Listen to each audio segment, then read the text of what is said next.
Hello, everyone, and welcome to another episode of the Health Tech Beat podcast. The mission of our podcast is to show the real life challenges of implementing technology in healthcare. And the podcast is sponsored by Demigos, a company that develops custom IT solutions for healthcare startups and companies. My name is Ivan Dunsky, your host as always, and today I'm joined by Tim Ahong. Tim is the CTO at Caribou.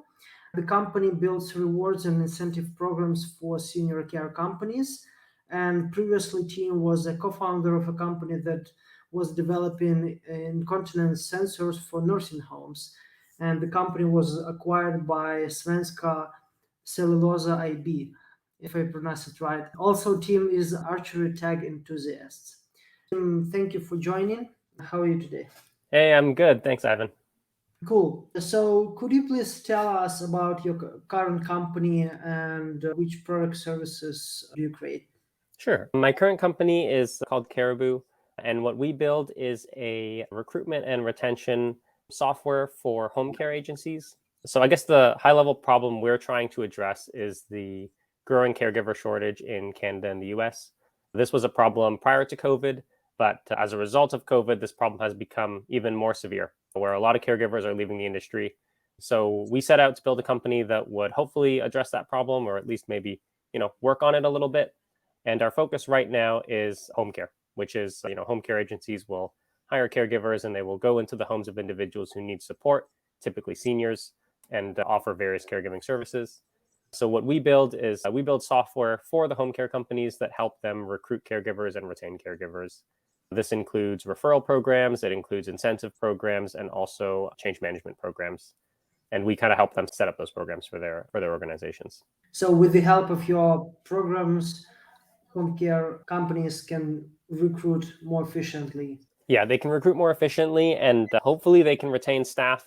We try to lean on referral-based recruitment. People are much more likely to stay at a company if they've been referred or if they're working with people who they have an existing relationship with.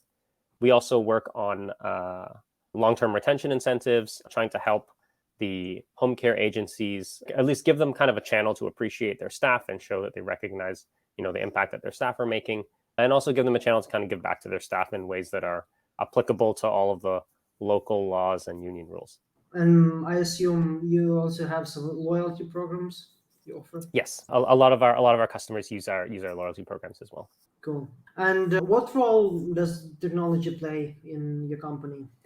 Yeah, so our company, the technology that we build is primarily, well, it is 100% software right now. And we'll build a couple of core components of software that, for the most part, have to be configured to the individual operations of the healthcare organization that we're working with. So we build systems that will integrate with their employee management software and their payroll processing. We'll build the actual incentive programs, which may involve pulling data from a number of other healthcare related systems. One example, which has become really popular in the US, is electronic visit verification. Caregivers kind of have to clock in and clock out of visits, and then the home care agency can apply for funding and receive some funding from the government body. And that's a bit of a change management process. So we'll hook into that system and kind of create incentive programs around compliance. And then also we'll have a technology system that exposes the reward information to the actual employees and the caregivers. So they can kind of go on, like you mentioned, like a loyalty program, they can check their points, they can see what other incentives the agency is running as well. So, I assume you have some challenges with different integrations, right? Yeah, integrations is a challenge. I would say also another challenge that it's a bit unique. The challenge isn't necessarily, it's not like a technological R&D project. I wouldn't say we have a large amount of technology risk, but this business does have, I would say, a large amount of product risk. So our main challenge isn't overcoming a technical hurdle. It's mostly being able to adapt quickly to a changing market. Things changed drastically at the start of the pandemic and are still changing as a result of, the pandemic kind of evolves and changes over time, and its impact on home care has been quite substantial. So our main challenge is trying to adapt really quickly. Like, for example, this business pivoted about a year ago into this business area, and we've had fairly substantial changes, I would say maybe every 4 months as a result of the pandemic. So on the technology side, the challenge has been mostly like trying to move quickly, but also remain flexible and anticipate what changes we may encounter in the future so we don't end up with a large amount of technical debt.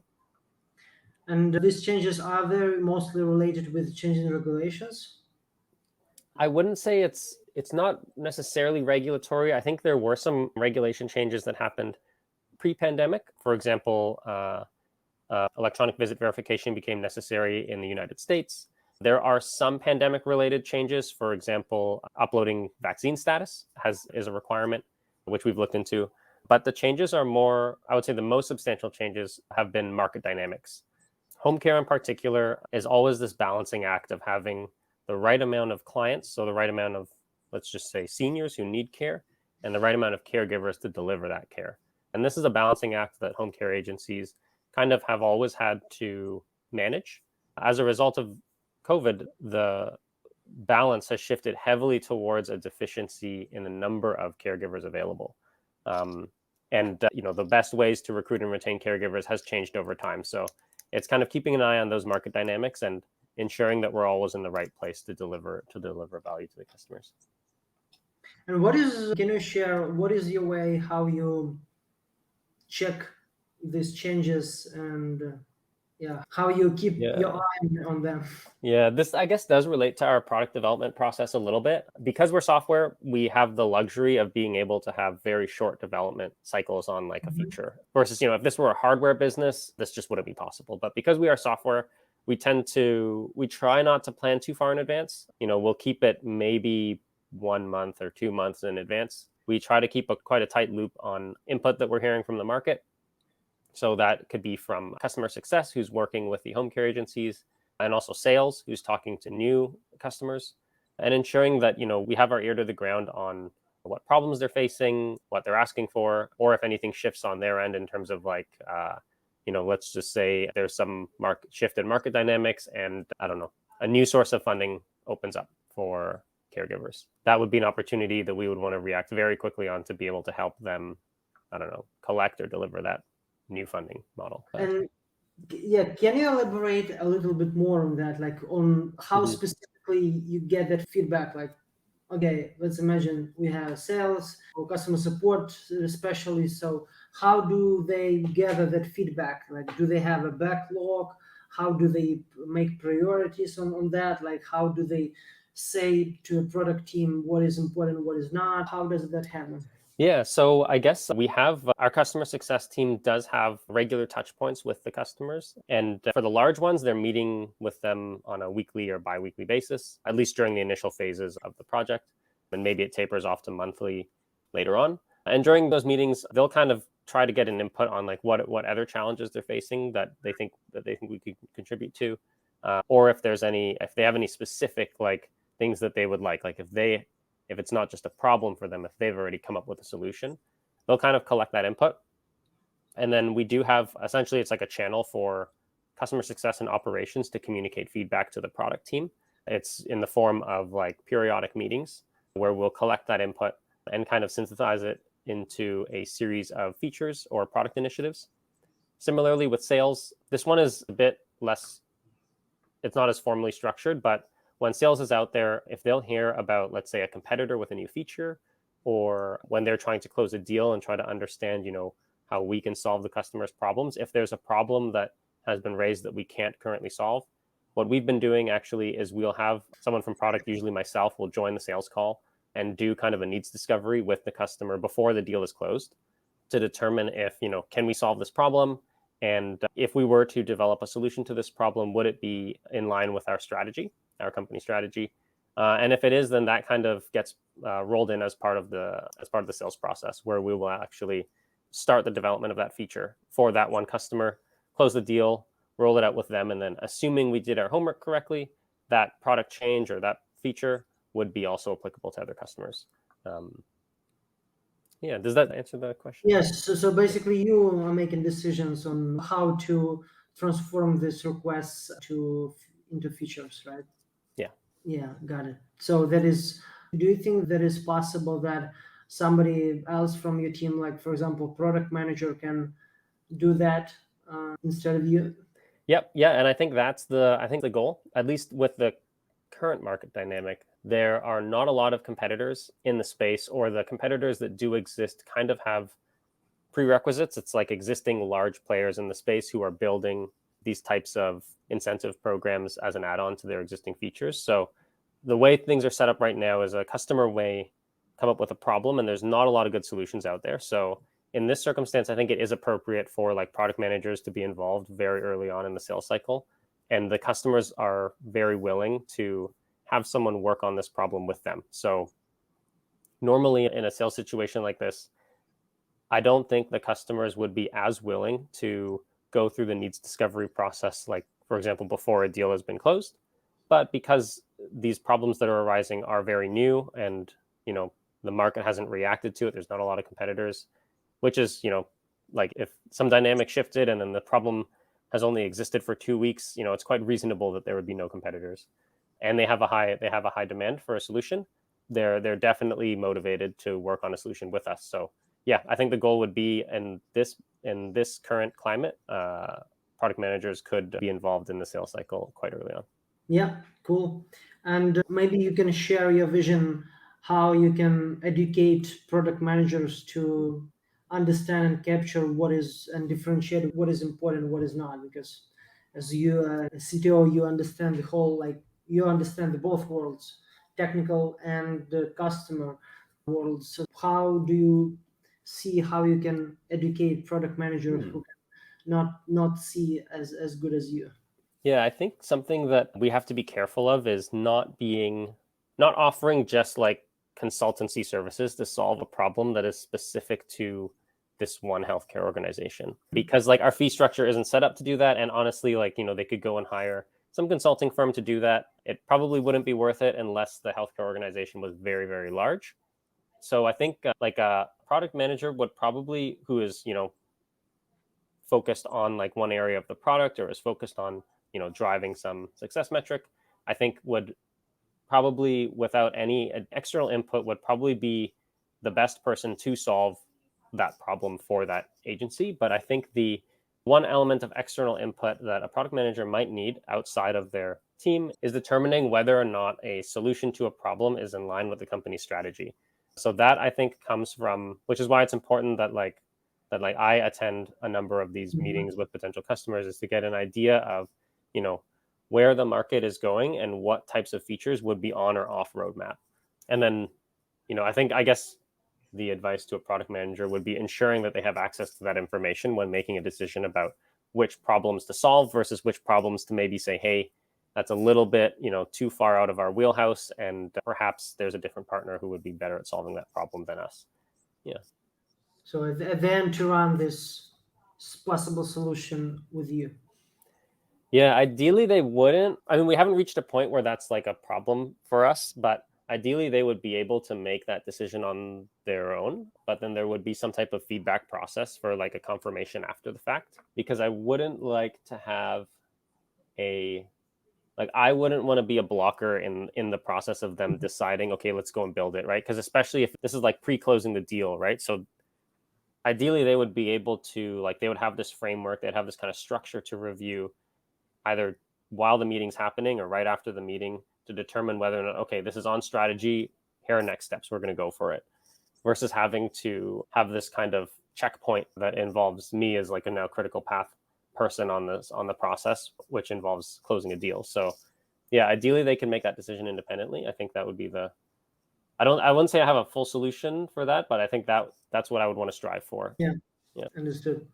And could you tell us about your current engineering team? Sure. So our current engineering team it's in-house. It is a fully remote in-house team, though. We have like 2 people in the Philippines and then people kind of spread out across Canada, which is pretty cool. We did start with a third party app and backend development company. And kind of around the time or shortly before we pivoted, we switched to an internal team. Why did you make that decision? Yeah, that decision was made mostly because I think number one, like the volume of development was ramping up. And number two, we kind of realized that like how quickly we'd have to move to properly capitalize on this market opportunity. And when the product vision felt a little bit more secure in the sense that like we knew that, okay, if we hired these individuals and built out the internal team, our path wouldn't change enough that team would not be the right solution going forward. Whereas before, we weren't quite sure, and the product vision kept changing, and it was like in a very iterative stage of the business. Once things kind of settled, then we decided to make the switch to internal. Did it work well for you? It's worked well. I wouldn't, yeah. So I'm very happy with it. The switch Sorry. to internal, right?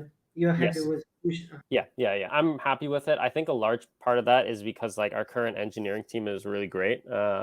We had some really strong references, and yeah, like our lead engineer is amazing. Our like first engineer hire is amazing. Our designer was a referral, so it's been really good. I think also, but also like I really liked our third party software development company from before. Like I'd worked with them before, which is why they were providing services to this company initially. Are they from Canada? Yes, they're from Canada as well. Actually, from Toronto specifically. The time when I worked with them prior, being kind of co-located in the same city was important. Less important now as a result of work remote, probably. But yeah, so I've been happy with the internal team decision, and I think like it's based on where we are right now and the challenges we're facing. I think it does make sense for us to have an internal team, but also like, and perhaps this is maybe better suited for a different question, but I've been seeing like a lot of companies using third-party developers and being quite successful with that, mostly in response to like rising software engineer salaries. In Toronto, it's kind of exploded. I think, obviously in San Francisco, it's been high for a while, but other cities didn't experience the same salary increase until perhaps the last, I don't know, 3 years or so. So I've seen a lot of companies be successful using third-party services for quite a while, actually. So yeah. And how was the transition from the third party to internal? Yeah, that was, it wasn't so hard, I think, because the teams were relatively small. Like it was initially, we had hired, it was myself and our lead engineer. And then on the third party side, I think they had maybe 2 individuals on the engineering team. So we were able to migrate relatively seamlessly, where we kind of ran both processes in parallel for a little bit. It was maybe like 2 sprints worth of development, and then transitioned over to our internal process. Okay. Yeah, and we did retain some of the resources from the third party supplier for a little while, and kind of ran them both in parallel. The transition was relatively smooth. I think that it being a small team definitely made it easier. If it were a larger team, what I probably would have wanted to do would run both teams in parallel for a bit longer, and then kind of slowly taper off the third party team, just to and maintain maybe some of the people who had more experience with that code base, kind of keep them on a retainer for a little bit and have them participate in perhaps like sprint and ticket planning, and kind of just be available if something happened. Maybe they're doing PR reviews or something like that. Yeah, I think it would have been a lengthier process if the team was larger, but because it was so small, it was relatively smooth. Yeah, cool. It sounds good. Sounds reasonable approach. And what are current obstacles you face in the development? Yeah, with this business, there's not a whole lot of challenges that I would say are where, the question is, can the technology do it? Or we have to overcome some massive technical hurdle, and that's going to take like 6 months of R&D to do it. That's not our challenge right now. Our challenge is trying to stay on top of market trends, which means number one, keeping our ears to the ground and keeping, being very close to the customers and having an idea of, what's happening in the market. And then being able to very quickly react to that and translate those insights into products or features. And the technology challenge is, number one is, I guess it's at a high level, is speed. Like that would be the main metric, would be how quickly we can iterate and how quickly we can adapt. But with that comes, how do we avoid technical debt, and how do we avoid, building products and features that the market doesn't need a month from now. So a large portion of the credit is from our lead engineer, who does a really good job of managing technical debt. And also we've built a number of tools that allow us to kind of experiment with features or products, which is like propped up by like operations. So it's like kind of like it is manual on our end, but it looks like a fully formed automated product to the customer and to the end users, and kind of allows us to run these experiments. Because things change so quickly, we can spin up one of these experiments, and maybe it takes a little bit of development and a moderate amount of manual effort to set up, but allows us to test a feature really quickly. And then if it doesn't work, or if things change and that feature becomes not important 1 or 2 months from now, we can either decommission it, or if it becomes important, then we can build a robust feature. Yeah, I would say those are the two things that we're challenged with right now on the technology side. Cool. Let's talk about your previous company. So I assume that there is more. It was more like technically difficult to build the product, and yeah, if you can elaborate more on that experience and how you approached the development, how you built the development team there. Yeah, sure. So the previous company was called Sensusure, and we were building a sensor for nursing homes. So the sensor was designed to attach to an adult incontinence product. Just a little bit of background: in nursing homes in Canada and the US, I think just a slight majority of the residents of those nursing homes are incontinent, so they can't fully control when they go to the bathroom, and as a result they have to wear a brief or an incontinence product or an adult diaper. And the standard process in most of North America is to periodically check the briefs to see if they're wet, and if they're wet, they change the brief for a dry one. In some places, it's supposed to be every 2 hours, which includes overnight. And as you can imagine, being woken up every 2 hours to have someone, pull your pants down and check your brief would be very disruptive. So what we thought would help is a sensor that could attach to the outside of the brief and determine if the brief was wet or not wet. And this would allow for two things. One is if the brief was dry, then the caregivers don't have to wake people up every couple of hours. If the brief is dry, you can perhaps just go in, check up on the resident, make sure they're okay, but you don't have to turn the lights on. You don't have to pull their pants down and check on the brief. So you can get improved quality of sleep. And the second value that we thought would come from the sensor is if an individual has been wet for a while, caregivers could decide to prioritize changing that individual. If someone is wet for maybe 2 hours or so, they would potentially have been changed earlier than that. So they wouldn't have to kind of be exposed to moisture for such a long period of time, which results in improved skin quality.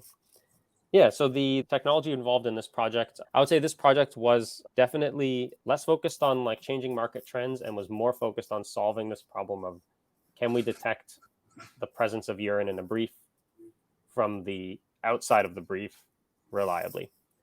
And that was like our big technical hurdle. The product involved a couple components. It had a sensor which attached to the brief. That sensor had to talk to, we had these like wireless internet gateways that we installed in the nursing home. It had to talk to those wireless gateways. Those wireless gateways sent their data to a server. Via Bluetooth? No, we did use Bluetooth for some of the versions. And then at one point we decided to use a technology called LoRa, which is a low frequency, long range communication protocol. I don't know how popular it is these days, but we had made that decision prior to the most recent version of Bluetooth, the long range Bluetooth. So had we been like working on the product a year or two later, we probably would have decided to use like the long range version of Bluetooth, which I think came out like halfway through one of our later development cycles. So yeah, it would have been great if that was available at the time, but maybe that's what they're using now on the project. I don't know. It would probably be the right decision just because it's so popular and so accessible. But yeah, it was like an IoT device kind of connected to a server. And then we also had a mobile app that the caregivers would use to determine, the status of the briefs of the residents. And maybe you also had some web panel for facility administrators. Yeah. We had an administrator dashboard that kind of showed them high-level analytics, and also it would escalate notifications to that platform. Usually in nursing homes, you would have the majority of staff, especially overnight, are caregivers. They're going in, they're checking up on residents, but usually nursing homes will have at least one nurse on staff at all times. I think in Canada they have to, who would be able to access the administrator dashboard. And how did you approach the development of the device and the whole technology? Yes, this was a very different process from our current business. With that business, we did some initial validation studies to confirm that, were people willing to pay for this product? Specifically, were nursing homes willing to pay for this product, and how much were they willing to pay? And our initial sensor was technically a lot simpler. It was just a conductive sensor that would go inside of the brief, and detecting through conduction the presence of urine is quite easy because for the most part urine is not distilled water, so it's conductive. We would have these disposable sensors that went on the inside of the brief and would detect when they were saturated. We did our very first validation pilot with this system that was very MVP. It kind of worked, but also the technology hurdle was much lower because conductivity was pretty reliable. And then we found out that nursing homes were not willing to pay enough in order to justify the cost of a disposable sensor.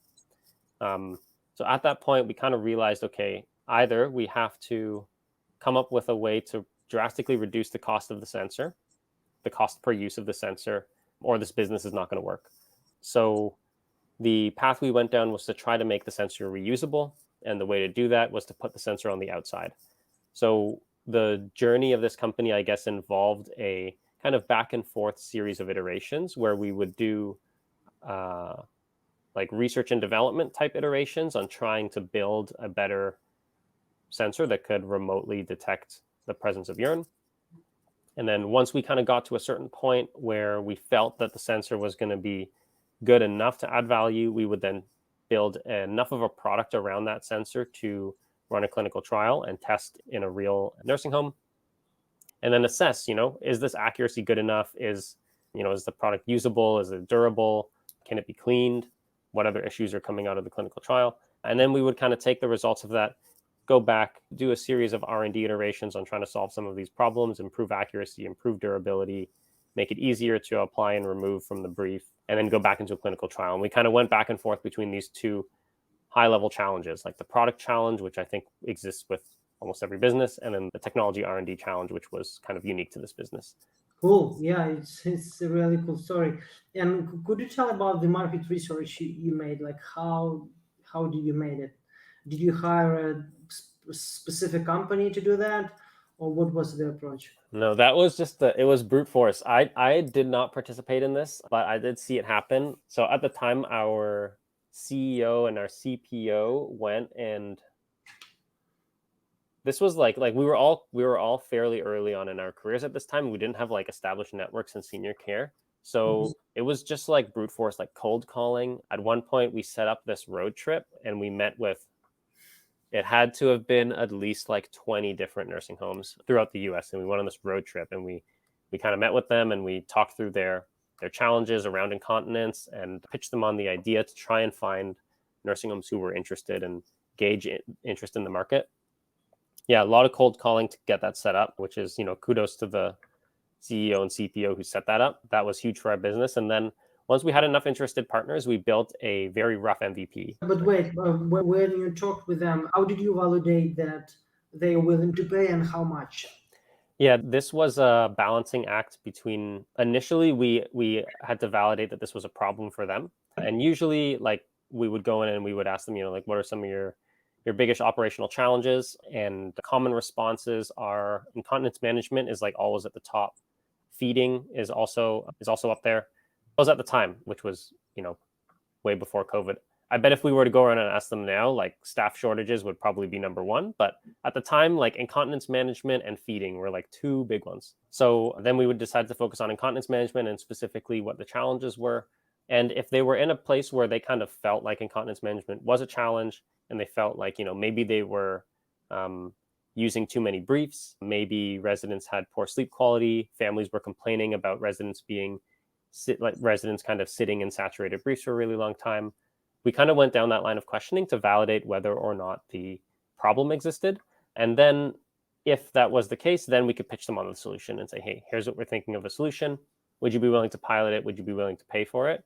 And the problem that we encountered on the road trip and with our early validation was that nursing homes were unable to really determine how much they were willing to pay for it because nothing like this existed before. And there were no like white papers. There was no research on how this results in cost savings, or does this actually result in improved skin quality? That's really hard to prove, or improved sleep quality, which is even harder to prove. But there was no existing research. So it was really hard to actually get a number in those initial meetings. So in order to do that, we had to start running clinical trials to try to get, we couldn't get like, we will reduce incontinence associated dermatitis by, 20%. There was no way we were going to get that, but we could get like, we can reduce the amount of time residents spend sitting in a saturated brief by 50%. And we can reduce unnecessary sleep interruptions also by 50%. And then we found that as a result How of did you getting... come up with those numbers? That was from our clinical trials. Yeah. We would measure, we'd do like a baseline, and we would like monitor passively, and then we would do an intervention and then kind of observe the effects.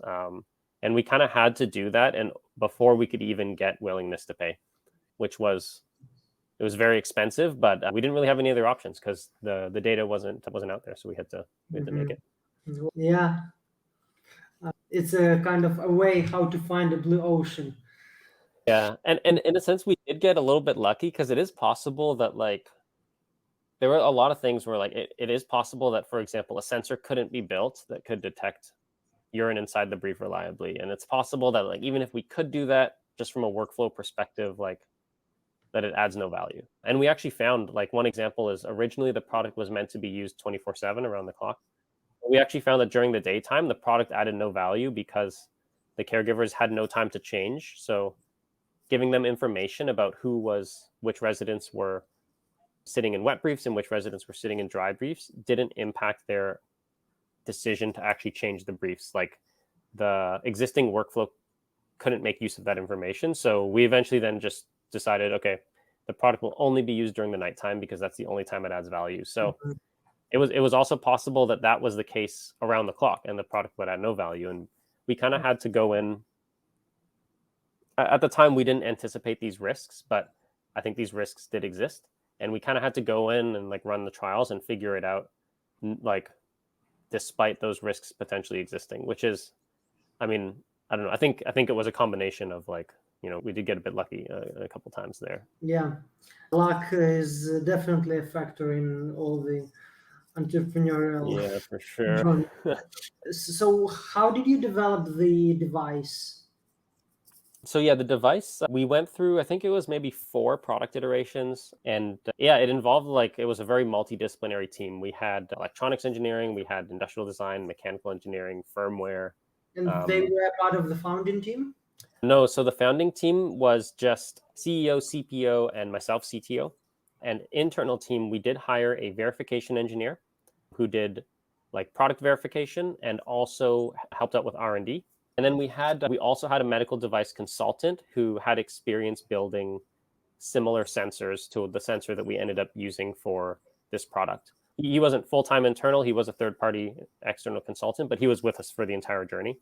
And then other than that, it was all external engineering resources. Yeah, electrical engineer, firmware, mechanical, industrial design, app development, server development.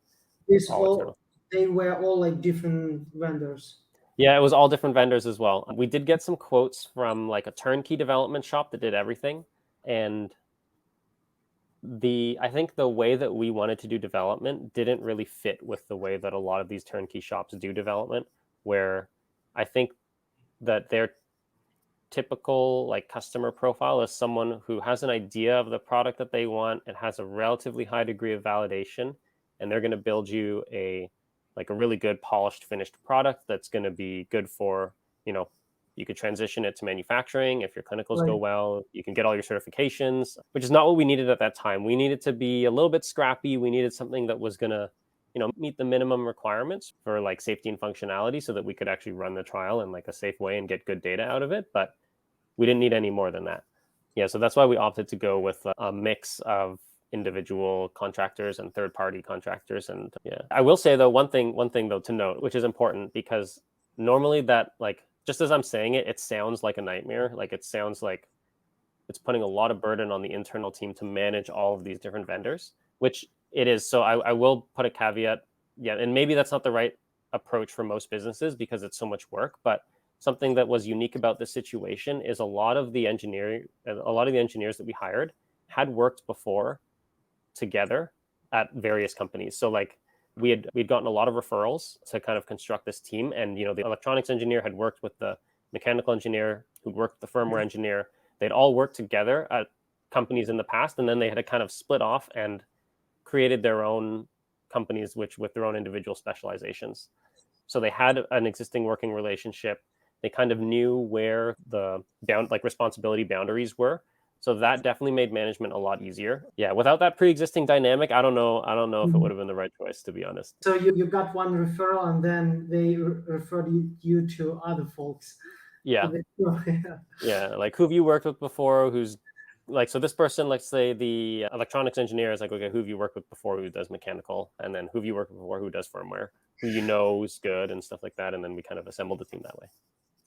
And there's luck as well, right? Yeah, for sure. Because that could have gone poorly. It was a lot. It was a lot of internal overhead to manage, I think, multiple third parties, but it could have been easily like, I don't know, like 5 times as much work if they hadn't worked together before and hadn't had that existing relationship. Time and money as well. Yeah. Cool. And did you also switch to the internal team when you built that product? We did not. That product stayed external until we sold the company. You did the company for 2 years. Yeah, 2 years prior to selling it. And the team remained external the whole time. And I think that for that business, it was the right decision. Because we had this kind of awkward back and forth between R&D cycles, building an MVP, running a clinical trial, and then like processing the feedback. We had periods of time where we needed a lot of engineering support and periods of time where we didn't need much engineering support. And using external services allowed us to kind of scale our engineering team up and down based on our needs.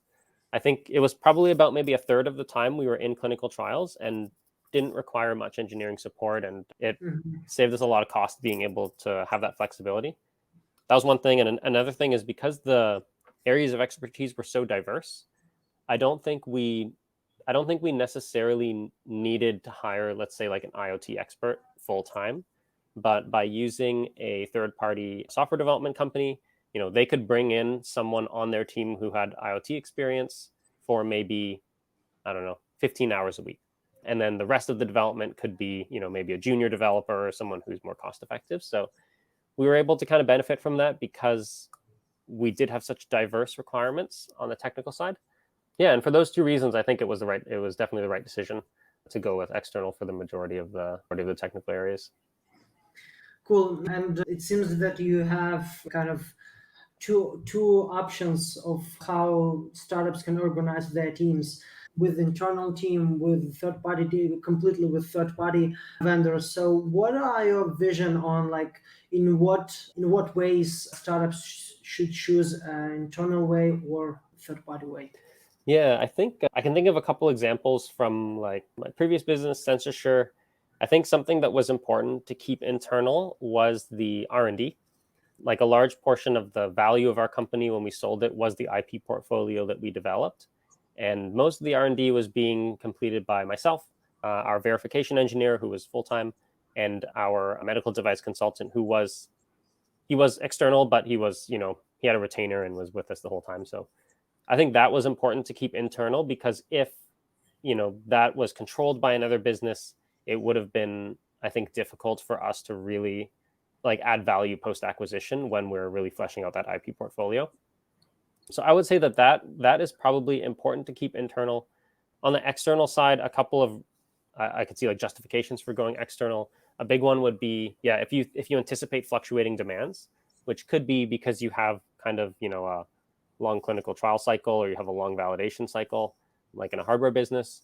But also and I've been seeing this happen more frequently now, is like if a company is very early stage and trying to experiment with different product offerings and trying to like iterate really quickly to find product market fit, I could totally see an external partner making sense in that circumstance. And a lot of people were turning to that like as a result of software development salaries becoming really high, at least in Toronto, where you can go with an external shop, do your iteration really quickly, and then it allows you to like adapt, I think, faster than if you had hired internal employees, because it's possible that the expertise that you need changes. And, once you've built a team, it's kind of like, it's difficult to change your area of expertise.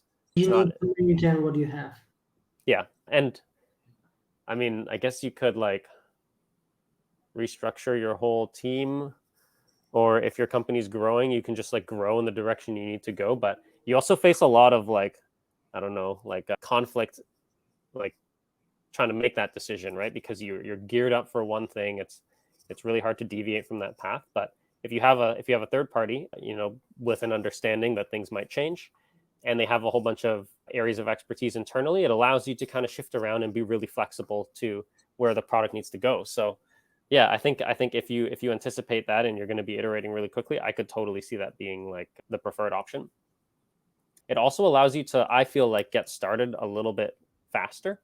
If you perhaps maybe maybe you don't need a full-time engineer. You can go third party, start really small. It's not even a full-time person. Maybe it's 20 hours a week or something for your initial validation, and then build from there. And in the early stages of a company, if you're, I don't know, having discovery calls with a customer, and then you want to test something out, and then maybe it doesn't work, and then you put it on pause, and you come back and test something else out once you have another customer. The speed, the difference of like a couple of weeks, or even 1 week, I think makes a big difference if you're trying to iterate really quickly. And if you have a third party on deck, you can spin up and spin down, I think, a bit faster than trying to hire a full-time, which kind of commits you to a path a little bit. And what kind of tips can you give to product companies to hire a third-party engineering team? For myself, I think something that's been very important is hiring a team with aligned values. In my industry, at least in senior care, like senior care technology isn't the most popular for startups. And it's typically like a relatively underfunded industry, I would say. So I find that the people working in this industry tend to have reasons why they want to be in this industry. There's something motivating about being in this industry for them. And I think that was huge for us, for both You mean businesses. to have some kind of internal motivation, work specifically in that. Yeah. Yeah. And I think there are two reasons why that's important. Number one is, for me, I find that more motivating. And I know that a number of people on my teams have found that motivating, which is when they're working with someone who's also mission driven. This applies for internal employees and third parties. And then number two, especially when we were in that scenario where we had all these different third party companies and trying to manage all of them, at some point you're going to have conflicts between individuals, and someone's going to say, hey, it's this person messed up this thing and that's why it's not working. And then that person says, hey, this person messed up this thing and that's why it's not working. And when people are all aligned for the same mission, it's really easy to bring everyone back to like a central goal. Like you have a common place you can come back to and say, hey, this is the goal. We're trying to improve, I don't know, incontinence associated dermatitis or something. And, it's not about pointing fingers. It's about like, what are the solutions from where we are right now to where we need to be. It just made those types of discussions really easy to have when you know that everyone has that common ground. So your role as a kind of product owner to get everybody together to follow one direction, one mission, rather than concentrate on some internal conflicts. Yeah, and it was really helpful ensuring that when everyone had the same common motivation, it made that job much easier. Cool. Yeah, and we are coming to the end of the interview, and my last question would be in this series would be, what advice can you give to those who want to become a good skilled engineering manager? Yeah, I think something that's always been really important for me, I was kind of like thrown into that role as a result of the first company, Censorshare. And something that was very important was having a good mentor. Our medical device consultant kind of ensured that like we took all the right steps, and that that our decision process was the right decision process, and that I was doing the right things to manage this team. And yeah, I think that's number one, is having a mentor who has the skills but is also there to kind of support you through the process. That, I would say, is the single most important thing from my journey. Cool. Yeah, and we are coming to the end of the interview, and I would like to end this one, as always, with the light exercise called rapid fire round. I will ask you several questions, and you can give answers whatever you come up with. All right, sure. Yeah, so what is the latest movie that impressed you the most? The latest movie, I watched that's a series of short films called Love, Death, and Robots. And then there's this one short film called Jabaro, which it really impressed me because the creators just they created, I don't know, I've never seen anything like it. It is a little bit uncomfortable to watch, and it is like you don't want to watch it with children, but they combined like 3D animation and motion capture, and also I think some 2D animation, and created like a really unique visual experience. It's a short film, it's like 5 minutes long. Yeah, I saw that as well. So yeah, the most impression for you was in visual effects, right? Yeah, and the storytelling, I felt like the storytelling was really good, and they had dancers. I don't know if it was motion capture or how they did it, but the dancing just seemed like really realistic. But it was also looked like it was 3D animated. So yeah, I like that one. Yeah, as far as I remember, that was without any words. Yes, yeah, no words, yeah. Yeah, what is the location that impressed you the most? Oh, location. Yeah, Somewhere that I've been recently. yeah, So I don't know if this is 100%. It was public transit in Japan. So, I mean, I live in Toronto and we have a public transit system. But what I found in the public transit system in Japan was like when I was riding the train there, it felt like everyone on the train was working together to make the public transit run smoothly. Whereas in Toronto, it's like every person for themselves, like people are rushing to get off, rushing to get in. Whereas in Japan, I was on this train and it was like before the train stopped, people had taken their bags over the overhead storage and they were ready to go. And as soon as the doors opened, people waiting to come on were off to the sides. People in the train like got out, and the people waiting to come in got in. It was super quick. It was super efficient. It was just like a one completely, organism.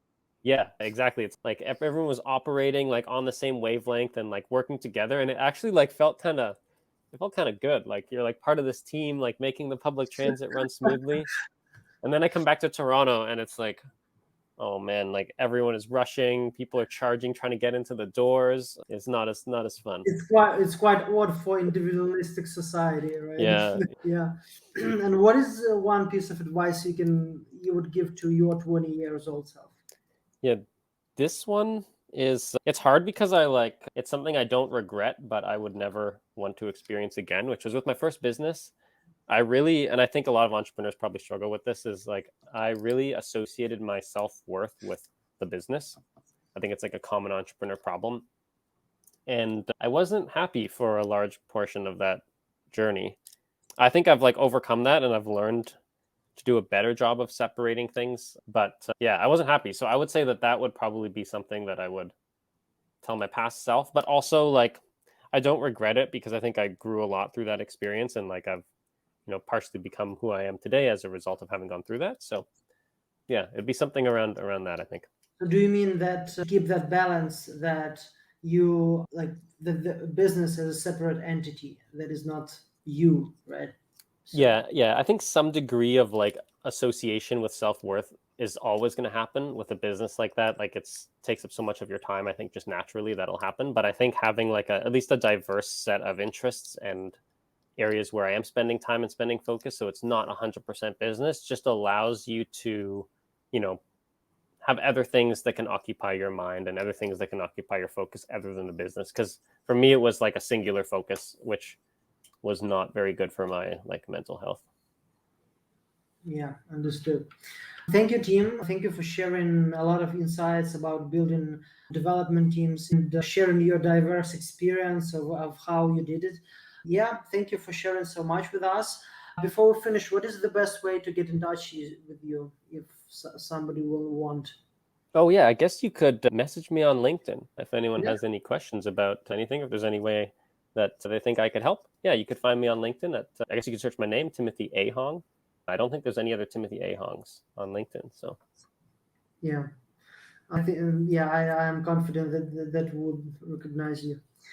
Thank you, team. Thank you, listeners, and we will catch up in next episodes. all right, thanks, Ivan.